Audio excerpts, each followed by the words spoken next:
Vamos chamar agora Carol Larson, contadora, para falar um pouquinho sobre internacionalização de empresas e dolarização. E como mediadora teremos Bia Vogel.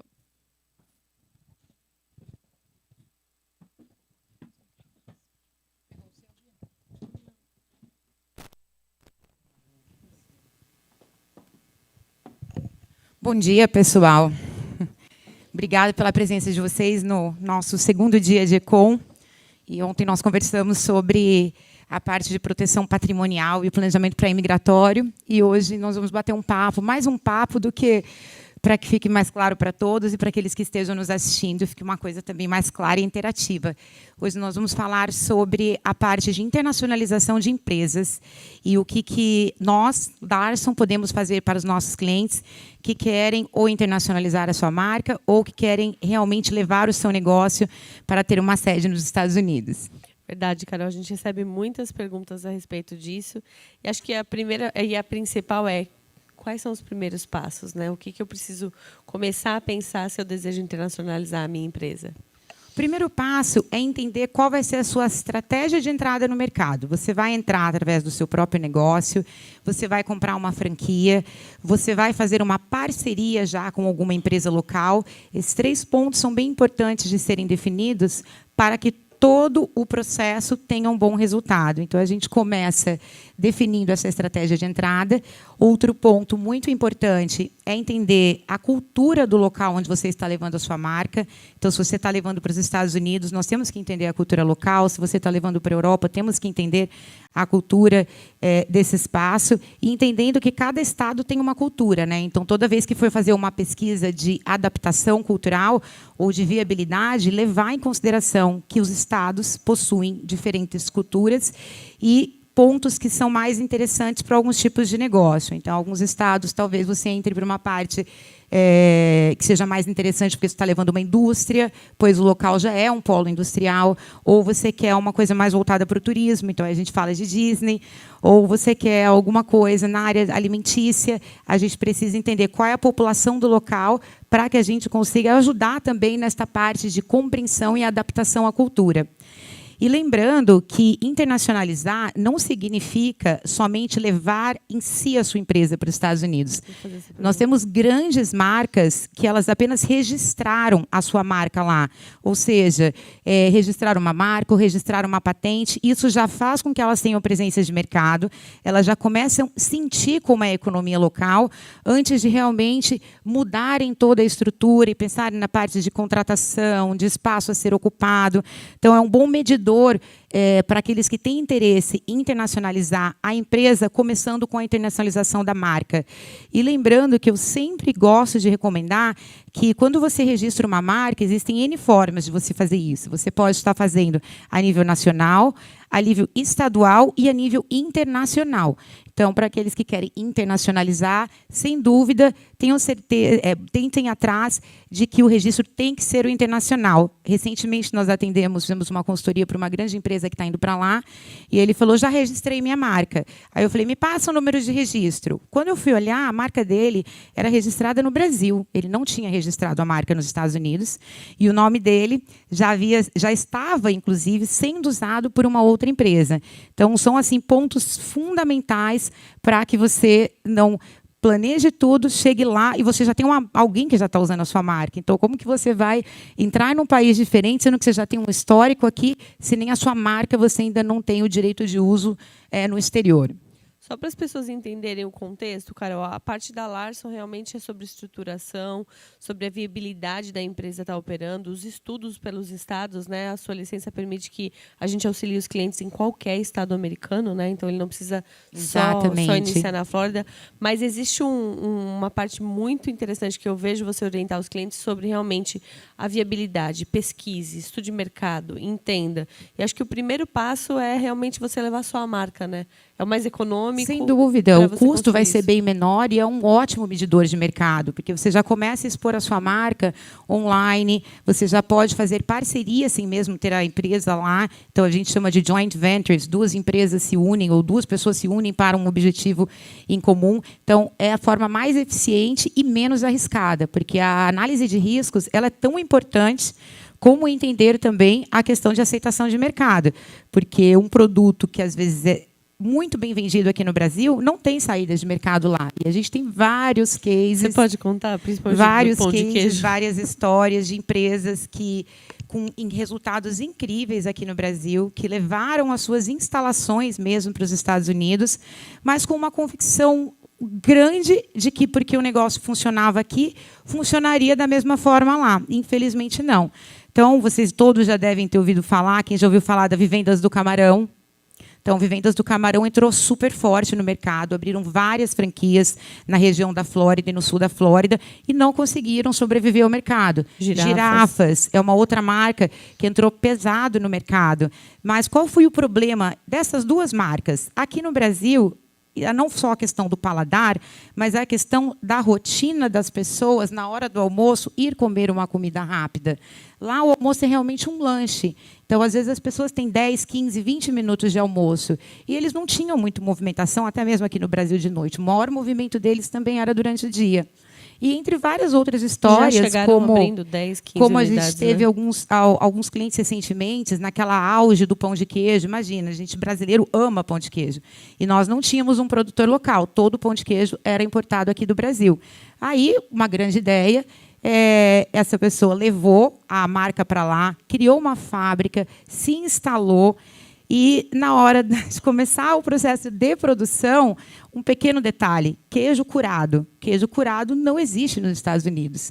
Então, essa pessoa viajou todos os estados onde existe pecuária para ver se algum produtor de leite poderia aprender a receita do queijo coalho e fornecer para ele. No final, inviabilizou muito o negócio quando estava pronto para iniciar a operação, porque ele teve que importar o queijo aqui do Brasil.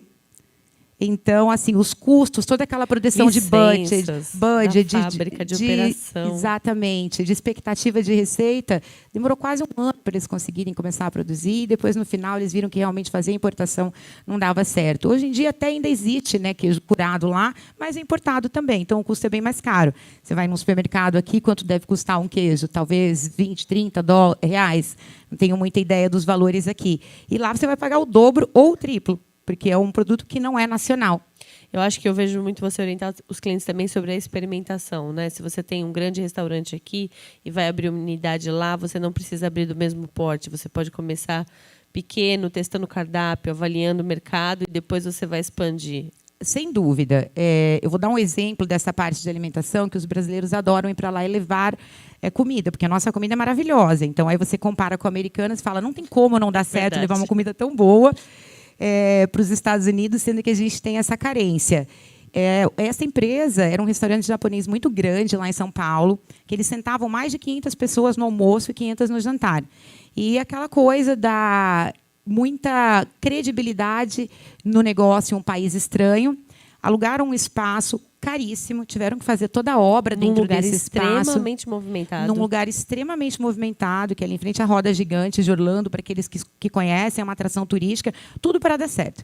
Só que o gasto que eles tiveram somente para criar o negócio não viabilizou o desenvolvimento do negócio. Primeiro, risco da moeda. Então, se você vai investir em dólar, o que acontece com o dólar? Normalmente, nos últimos 15 anos, o dólar flutua, ele vai lá para cima e nunca mais ele teve uma queda. E esse período eles pegaram uma época quando eles fizeram todos os cálculos, os planejamentos, que o dólar estava 2,25. Na metade do processo, nós vimos uma alta do dólar, o dólar foi para 4,50. Então, o planejamento duplicou os gastos que eles teriam.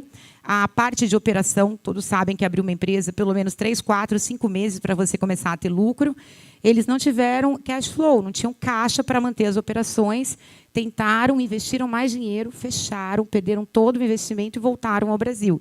Então, existem histórias que eu gosto de usar como exemplo, que a pessoa não se planejou e acaba perdendo todo o investimento e o tempo, mas existem vários cases de sucesso também, Com diferente certeza. daquelas empresas que fazem todas essas etapas da internacionalização. Então, vamos entender mercado, vamos entender o consumo, vamos entender região, vamos entender a aceitação e sempre, o que você disse, começar pequeno. porque uma coisa é que você já vai ter um investimento maior no início e você começa a ter prejuízo, é muito mais difícil de se manter do que se você tiver um budget menor que você consiga dizer, com o mesmo de capital que eu vou investir, eu consigo me manter 12 meses se tudo der errado, contra um outro projeto muito maior que, às vezes, nem 2 meses você consegue se manter. Nesse cenário sobre o planejamento do investimento, Carol, quanto tempo você acha que uma empresa tem que ter de investimento guardado, né? Do valor retido, do budget, para... Quanto tempo você acha que ela tem que ter em caixa para se sustentar no início de um negócio? 1 ano, 2 anos? É difícil, porque cada negócio a gente tem um resultado, né? Então, eu acho que o passo mais importante para tomar a decisão de internacionalizar é entender o quanto você tem para disponibilizar. Então, às vezes, tem uma empresa que funciona há 10 anos, mas o caixa dela é 50, 60 mil reais. Então, acho que é importante, não só além de entender os gastos, entender o tempo, porque tempo é dinheiro. Então, quantas viagens são feitas para os Estados Unidos, quais as pesquisas, tudo tem um custo. Então, o caixa tem que ser, pelo menos, suficiente para manter a operação por pelo menos 1 ano, para que você não corra risco, que é o tempo de aceitação de mercado. Fazer um negócio contando que no mês seguinte você vai ganhar dinheiro é muito improvável. Ganhar dinheiro até ganhar dinheiro para se pagar, né? Para bater o break-even já é difícil. O break-even é você... tudo que entrar, pelo menos você paga as suas contas. Até isso é difícil nos 3 primeiros meses. Mas aí a gente pode usar como exemplo também, que até o Peter mencionou ontem, nós temos um restaurante que abriu recentemente em Orlando, para não falarmos só dos que não deram certo, e em 3 meses eles estão tendo lucro com um saldo bem positivo. Por quê? Qual a diferença desse restaurante? Eles têm quase 20 anos de experiência. Essa é o segundo empreendimento deles. Então, todas aquelas dores que a gente passa no começo, quando abre uma empresa, toda aquela esperança do público, a forma dele treinar os funcionários, que foi o Peter, inclusive, que fez o treinamento, ele pegou toda aquela bagagem de lá de trás, que ele engatilhou muitos anos, né? E é uma história linda essa história deles. Até que, com toda essa experiência adquirida, ele foi para o segundo empreendimento agora. Então, olha quanto tempo eles já estavam no mercado para finalmente tomar a decisão de começar um negócio novo com garantia. Muitos nossos clientes internacionalizam a marca. Isso reflete muito positivamente para eles aqui no Brasil. Então, uma das estratégias mais inteligentes que a gente acompanha, né, de algumas marcas é justamente isso. Exportar a marca, deixar a marca registrada. E isso a gente acompanha que reflete muito positivamente nas vendas aqui, né, Carol? Sem dúvida. Nós temos marcas hoje que dizem ter presença nos Estados Unidos, E tem, porque registraram a marca, mas que não estão nos Estados Unidos. Mas aqui no Brasil ou em outros países anunciam presença nos Estados Unidos, presença na Europa. De qual forma? Registra a marca. Você pode até ter um endereço para você poder colocar no seu website, para poder fazer divulgação, que lá, aqui no Brasil, eu acredito que deva ter também, né, essa questão de uso de endereço, qual você aluga para poder ter no seu business card uma localização, mas não necessariamente eles têm presença de mercado. Eles estão com a marca lá e aí eles vão ano a ano, fazendo pesquisas, até que chega um momento que eles entendem que a marca se solidificou, mesmo sem a presença, que o produto está sendo desejado ou o serviço, aí eles fazem a mudança física. E quando a gente fala de implicações legais, eu percebo que o cliente ele tem a expectativa de que tudo lá é simples, tudo é mais fácil, tudo é rápido. E não é bem assim, né, Carol? O Estado é muito moroso para a liberação de licenças, é muito confuso descobrir tudo. Você pode falar um pouquinho sobre isso? Extremamente. É bem importante, quando a gente pensa nessa parte de fazer a estrutura nos Estados Unidos, entender todos os aspectos legais e os tipos de licenças que você precisa para cada operação. Nós temos algumas atividades que você não basta apenas ter um visto para você, por exemplo, ter uma licença para vender bebida alcoólica, ou para você abrir um restaurante que seja realmente full service. Então, esse é um ponto muito importante que, às vezes, as pessoas acham, porque elas estão indo com visto, elas vão poder criar um tal negócio.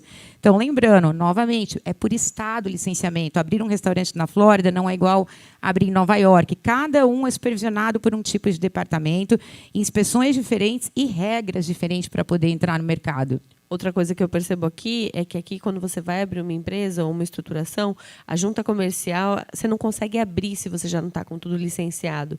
E lá você tem que pesquisar por você mesmo e ser responsável por aquilo que você está fazendo nos Estados Unidos. Então, as pessoas acabam pulando essa etapa. Às vezes abrem a porta, né, Carol, e nem tem a licença operacional nem nada, ninguém me avisou. Lá ninguém muito tem que te comum. avisar. Quantos clientes nós temos que logo no início da operação nos ligam, o condado bateu aqui, o condado é o município, o condado bateu aqui e fechou, lacrou o meu negócio com uma faixa amarela. Porque a pessoa, ela entendeu que a empresa está aberta, ela montou a estrutura, muitas vezes mal orientada, né? Porque aí o profissional que auxilia numa criação de uma estrutura dessa e não recomenda todas as etapas, é o que nós temos que mais tomar cuidado nos Estados Unidos. Então, o cliente abriu, não tinha o permit, o alvará de funcionamento do local. E aí, obviamente, como é um negócio novo, né, nós temos inspetores dos condados que passam constantemente em áreas comerciais para fazer essa checagem de licenciamento. Então, é muito comum as empresas, às vezes, abrirem e depois ficarem 2, 3, você imagina 4 meses fechados esperando um licenciamento. Outra coisa muito comum é a adaptação de local. Então, aqui no Brasil é mais barato, vou trazer um container de mesas, cadeiras, fio, material de construção. Não pode. Nós tivemos um negócio, uma padaria brasileira que foi aberta em Orlando há uns 20 anos atrás, foi um dos primeiros processos que eu acompanhei, que eles contrataram tudo do Brasil.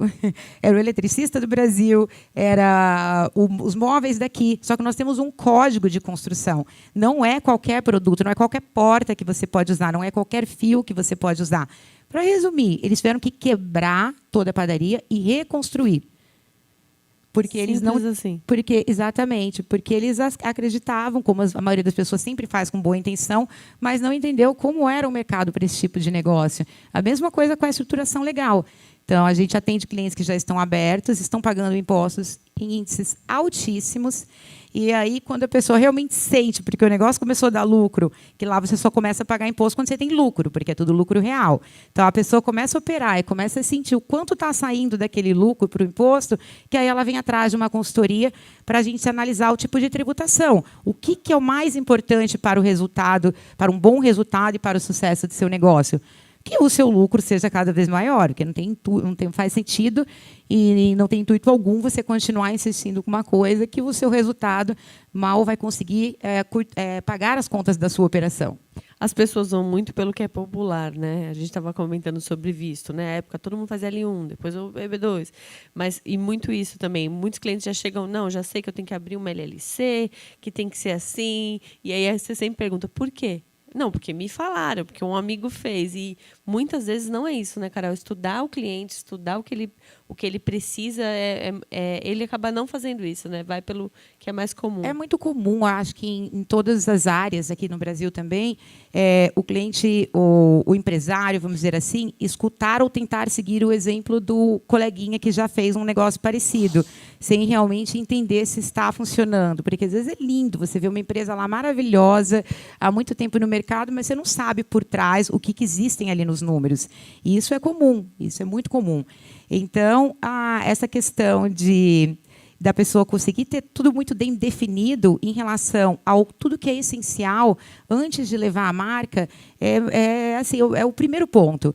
Da mesma forma, entendendo a questão dos gastos, que é o segundo ponto que todos mais erram. Se adaptar legislação, estruturação, parte de licenciamento, entender localização, cada bairro de Orlando, falando especificamente de Orlando, tem um tipo de público, contanto que a Walmart, imagina, eles têm uma equipe de pesquisas que fazem uns researches para ele, que é muito grande. Então, às vezes, cada Walmart vende um tipo de produto diferente. O Walmart da região que nós moramos tem muito brasileiro. Então, existem produtos brasileiros. Agora, se você for num Walmart, numa região qual não tem brasileiro, eles não vendem esse produto. Então, as grandes redes hoje se adaptaram a essa miscigenação racial que existe nos Estados Unidos e que cada um tem o hábito de consumir produtos diferentes. A gente também acompanha muitos clientes que chegam, às vezes, com uma empresa aberta, porque foi muito simples, clicou num site ali, abriu, né, Carol?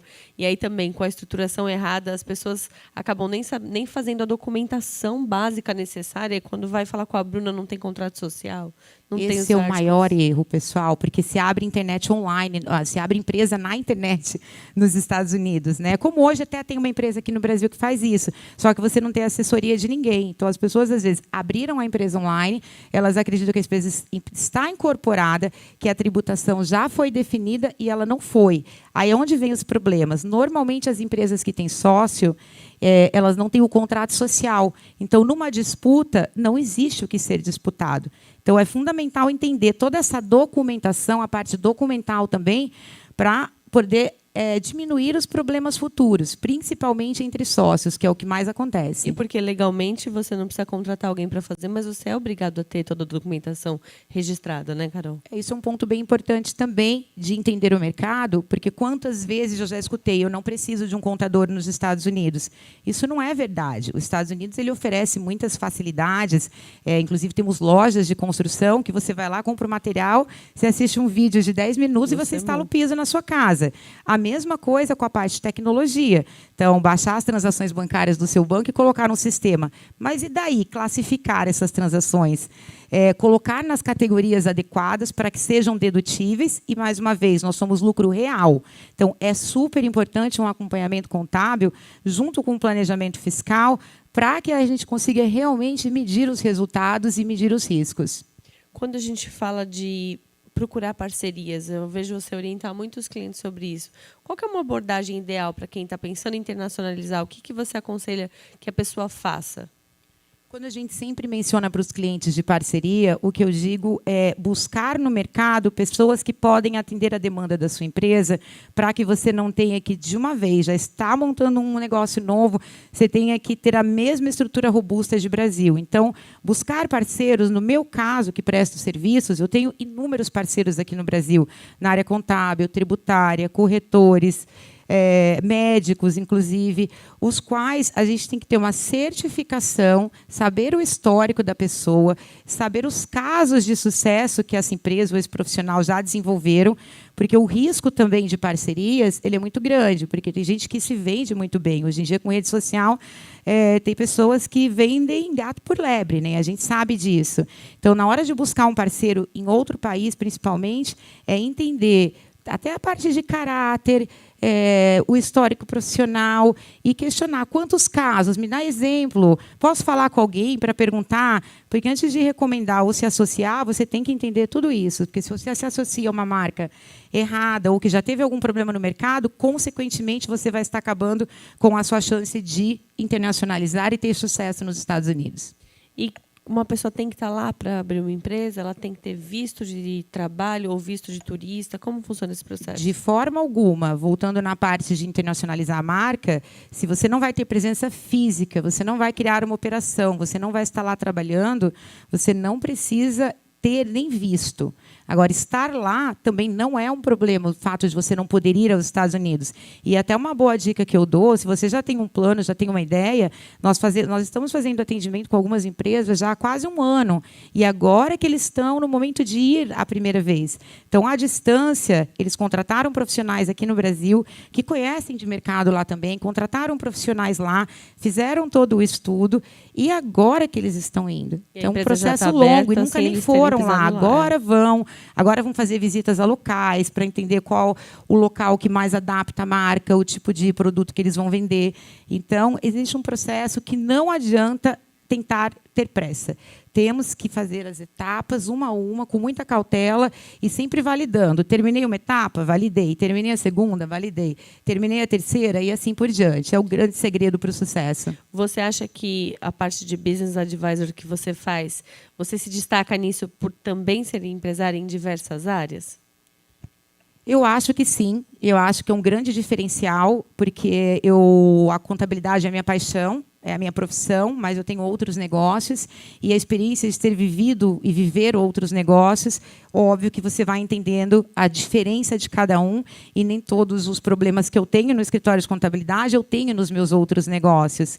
E a questão de ir atrás, de estudar, que eu acho que é muito importante para nós, empresários, empreendedores, e principalmente para aqueles que querem ir para outro país, e estudar. Você precisa pega, leia, você pode não interpretar uma legislação, por exemplo, aí você pede o auxílio de algum advogado ou de um consultor para que faça a interpretação desta lei para você. você. Então, eu sempre estudei muito sobre todos os tipos de negócio. Então, desde como construir uma casa, até como montar uma padaria, um restaurante, um posto de gasolina. E como muitos anos de vivência nessa área, eu acompanhei muitas histórias. Então, quando eu comecei, óbvio que eu não tinha o conhecimento que eu tenho hoje. Consegue falar para a gente mais ou menos quantas histórias e quantas empresas abertas em Orlando você participou? Ai, Bia, esse número, eu acredito que pelo menos assim números de aberturas de empresas, pelo menos umas 5.000 empresas, ou talvez mais. Eu acho que você tem esse número, acho que até mais, né? Mas o que eu acho mais bacana não é o volume. O que eu acho mais bacana é a Bia ver hoje, os clientes vão no escritório, chegam e falam: cara, graças a você, aquela dica que você me deu no começo, você puxou minha orelha, você ficou brava comigo, que não é o papel do contador. Mas, como eu gosto de fazer essa contabilidade cada vez mais consultiva e eu me coloco na pele do cliente, então é muito gratificante. Nós temos assim tantos casos de sucesso que eu passo, às vezes, em Orlando, indo para casa, eu falo: esse eu que fiz, esse eu que cuidei, esse que eu estruturei. Cliente então é muito gratificante. Que não pôde entrar nos Estados Unidos e você foi para o balcão da pizzaria até atender. Até cliente que não pôde entrar nos Estados Unidos, que demorou para sair o visto, eu fui para a pizzaria atender.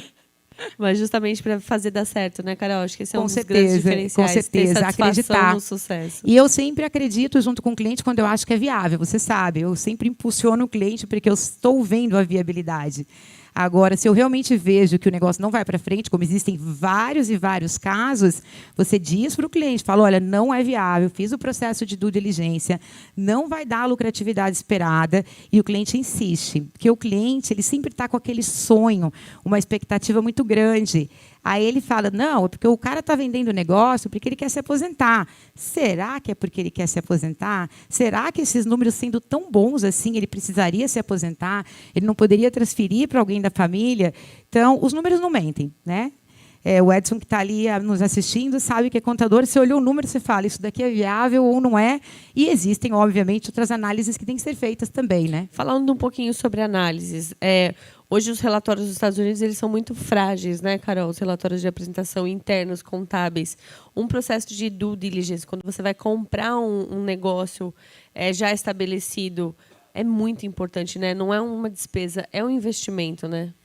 Porque nós não temos, aqui no Brasil, quando você entrega uma declaração, vem aquela certificação, não vem? Toda vez que você entrega a confirmação de que foi enviado, nós não temos nenhuma certificação da Receita falando assim: olha, seu imposto foi aprovado. Nós, contadores, temos acesso para saber que aquelas declarações que nós enviamos foram processadas com sucesso. Então, é muito comum, quando a pessoa vai vender o negócio, e aqueles que já estão com má intenção desde o início, maquiar todos os números. Todos os números. Isso é muito comum. Maquiar imposto de renda, maquiar balancete, maquiar histórico dos resultados da empresa, mentir valores de equipamentos que estão ali dentro. Então, o processo de due diligência nada mais é do que você realmente fazer uma investigação para entender que tudo aquilo que foi apresentado para o cliente realmente é verídico, está registrado nos seus devidos órgãos, por exemplo, na Receita Federal Americana, pegar uma cópia da declaração, validar no Estado. Uma outra coisa que é muito típica a gente checar é o sales tax, porque todo mundo que vende tem que ter um registro de quanto vendeu e pagar o imposto que é cobrado do consumidor, que é o que eu falei ontem, que é o sales tax. Então, se ele tem lá de venda 30 mil e na declaração dele eu tenho 60 mil ou 80 mil de vendas, tem alguma coisa errada, porque ou ele estava sonegando para o Estado a metade do faturamento dele, ou os números realmente estão maquiados, porque eles maqueiam até a declaração de imposto de renda Como e pagam lucro um imposto real, a mais. Né? Às vezes a pessoa tem a intenção de vender a empresa, então ela passa a fazer a empresa dar lucro nos próximos 2 anos só com a intenção realmente de vender. Até uma estratégia que aqueles que vendem negócios ensinam para os que estão no processo de venda aumentar o lucro, porque o nosso é lucro real. Então, você deixa de deduzir despesas, vai pagar um imposto maior, mas a chance de venda e o valor da venda, consequentemente, também vai ser muito maior. Então, esses são assim, pontos cruciais e que a gente vê tanta gente perdendo dinheiro por causa disso. Colocando tudo que guardou aqui no Brasil. Negócio, né, Carol? Exato. Outra coisa importante, você falou sobre os seus tax. Quando você adquire uma empresa já estabelecida, tem que ter muito cuidado, né? Eu vejo você falar muito sobre a troca do IAN, que é o CNPJ, porque a pessoa carrega a responsabilidade, né, Carol? Lá, quem solicita o CNPJ é responsável por todas as obrigações fiscais, tributárias, todas as responsabilidades são assumidas por essa pessoa. Então, muitas vezes, processos de vendas de empresas entre brasileiros, para fazer um processo mais barato, então, eu vou te transferir só a minha empresa aqui, assina um papel. Só que o CNPJ continuou no registro do antigo dono. Qualquer problema posterior que essa empresa venha a ter, a Receita não vai querer saber. Eu vendi e fiz o processo errado. Você é responsável perante a Receita Federal por tudo aquilo que acontecer naquele CNPJ, mesmo depois que você estiver vendido a empresa. Assim como quem comprou, transfere o CNPJ e, se não muda, também é responsável por um histórico, não é verdade? Exatamente. Então, quem compra sempre tem que fazer um CNPJ novo. Transferir CNPJ é muito arriscado. E lá é muito simples. Você vende uma empresa, você já entra na Receita e fala, preciso de um CNPJ novo porque os donos foram trocados. Então, é sempre começar com o CNPJ do zero e os registros de sales tax e de todas as outras documentações que podem causar, depois de 3, 4, 5 anos, aparecer um problema no passado, que você faça e emita um documento, um número de identificação, o que for, porque cada um tem um número, não é exatamente o número de identificação. Sales Tax Number, o EIN Number. Então, começar com tudo limpinho, porque senão você já começa carregando um problema que nem é seu. Então, vamos por etapas, vamos colocar em etapas. É possível fazer a internacionalização da minha empresa, da minha marca? Eu preciso estar com muito dinheiro para fazer isso? De forma alguma. Pode ser feito, eu ia falar step by step, etapa por etapa. Então, a gente desenha o plano de ação e aí nós vamos executando de acordo com o budget do cliente. Porque você sabe que tem muita gente que faz isso. Olha, agora esse ano eu quero começar com um budget de 100 mil para investir aí. Tá bom, vamos registrar a marca, vamos investir em marketing, vamos fazer exposição, gastar com pesquisas, com research. Aí, o ano que vem, eu tenho um pouco mais. Então, tudo planejado também, porque senão o processo fica muito extenso. Então, novamente, é fundamental o planejamento financeiro também, não só o fiscal e o tributário e o estratégico. O financeiro é muito importante para que a gente consiga fazer esse auxílio de uma forma positiva. Consegue colocar em etapas? Pensei em internacionalizar minha empresa. Primeiro passo, então, pesquisar mercado? Primeiro passo, pesquisa de mercado. Entender se existe um mercado aberto para você. Segundo passo é você entender os riscos do mercado. De qual forma o mercado pode acontecer tudo errado na economia e de qual forma o seu produto ou o seu serviço consegue se manter. Como nós tivemos várias empresas que cresceram na pandemia. Por outro lado, infelizmente, tivemos várias empresas que fecharam e nunca mais abriram, que realmente perderam tudo. Então, é viabilidade de negócio, pesquisa, análise de risco, a certificação de todas as legislações locais, então, o que pode, o que não pode, porque senão você vai ter que criar todo um processo novo. Então, parte de funcionários, de qual forma contratar um funcionário, que tipo de funcionário, entender a parte de tecnologia que você vai usar lá, que a maioria da tecnologia usada aqui, a gente vive isso no escritório, a gente não consegue adaptar lá, é muito específico para o mercado, e entender o quanto tempo você deseja abrir. Então, realmente é um começo, meio e fim. Tive a ideia, faço a pesquisa, registro a marca, começo o meu marketing, aí eu começo a fazer os estudos de licenciamento, de estruturação, de tributação, de contratação de funcionários, para que realmente, depois que eu tiver tudo isso bem definido, ele consiga incorporar a marca de verdade para estar atendendo ao público. E aí ele pode abrir empresa logo no início, né? Porque lá a gente não precisa abrir empresa e já definir segmentação, já caracterizar ela, né, Carol? Sim, diferente do Brasil, quando abre uma empresa, a gente precisa definir o que você vai fazer. Uma consultoria ou você vai fazer a venda de um produto específico. Lá você pode abrir empresas sem dizer qual o tipo de atividade que aquele CNPJ vai prestar. Da mesma forma que você pode decidir lá na frente, se você alterar alguma coisa, você definir por um outro tipo de negócio, você pode trocar também o tipo de serviço ou produto a ser vendido. Isso é simples? Simples, no sentido de execução, mas demora, porque nós dependemos dos órgãos que regulamentam tudo isso para fazer as trocas. Então, tudo também demora um tempinho. Então, é bom planejar com antecedência qualquer alteração. Mas se eu abro uma empresa e eu penso em prestar consultoria, depois eu vou trazer produtos agregados, eu simplesmente posso fazer esse processo avisando a contabilidade e seguindo? Pode. Somente a adição, por exemplo, o exemplo que você deu, hoje eu só tenho consultoria, amanhã eu começo a vender livro mas também começo a vender dentro da produtos. empresa. Aí a gente adiciona quais são os outros pré-requisitos para esse tipo de nova atividade e a pessoa não precisa parar para começar essa atividade, porque a certificação para a atividade, que nós chamamos de Occupational License, ela é tirada na hora. Então, você vai no condado onde você está situado e fala, eu quero uma licença para esse tipo de operação nesse local. Eu acho que é muito parecido com o alvará de funcionamento aqui, que é esse primeiro ponto que tem que ser incluído ou trocado.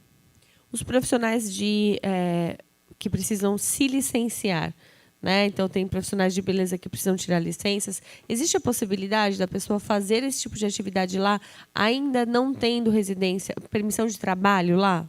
Existem cursos online que podem ser feitos, mas eu recomendo muito cuidado para você respeitar as regras imigratórias, porque mesmo à distância, se você já está com a intenção de abrir um negócio e você entra no país com visto de turismo, de turista, a imigração entende que você tem intenção. E o fato de ter intenção infringe uma das leis imigratórias que está na Constituição imigratória.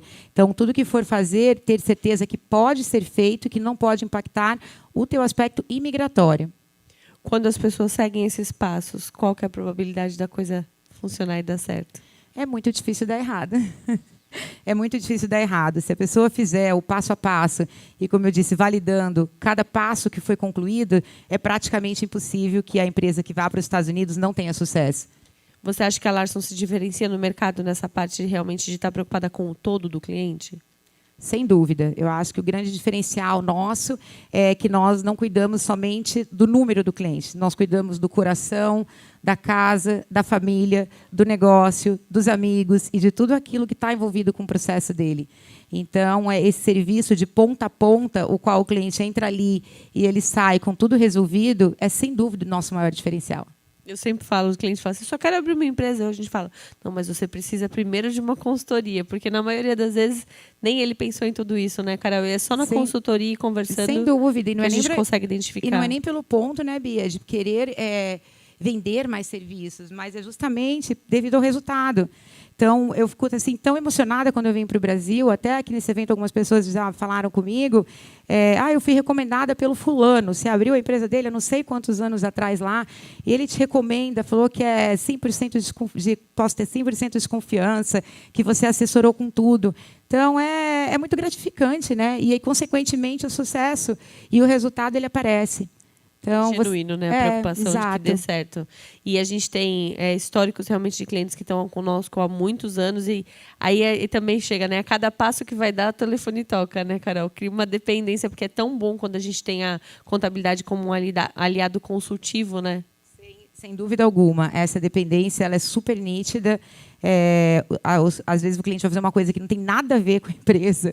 Ele vai trocar a placa de um carro, ou ele vai comprar um móvel novo para o escritório. Será que você pode me ajudar? Posso te recomendar, né? Eu não posso ajudar, porque eu não tenho como ir lá no DMV trocar a placa do seu carro. Mas existem alguns que perguntam. Eu recebi uma ligação. Vocês ajudam com a emissão de carteira de motorista? Eu falei, não, infelizmente, esse daí só você mesmo. Você tem que ir lá fazer a prova, você tem que tirar foto. Não posso fazer por você. Mas a gente conhece parceiros que fazem esse tipo de serviço mesmo, que pegam na mão, vão no DMV. Leva, sim. A gente está sempre buscando isso, né? E é um serviço muito procurado nos Estados Unidos devido à barreira do inglês. Porque a maioria do consumo dos locais que você acaba indo depois você muda para lá, alguém fala português ou espanhol. Então a pessoa não tem tanta dificuldade. Agora, quando você vai renovar uma carteira de motorista, só tem americano. Então, se você não conseguir entender todas as perguntas e dar as respostas certas, você vai sair de lá sem a carteira. Então, a gente tem esses profissionais que acompanham para ir na escola, fazer matrícula dos filhos, vai ao médico junto para traduzir, leva no DMV para tirar a carteira de motorista. Porque, ou imagina a situação quando você chegou lá a primeira vez. Muito difícil. É uma sensação assim que eu não recomendo para ninguém. Por isso que eu bato muito na tecla do planejamento e da estruturação. Clara, vamos abrir para perguntas?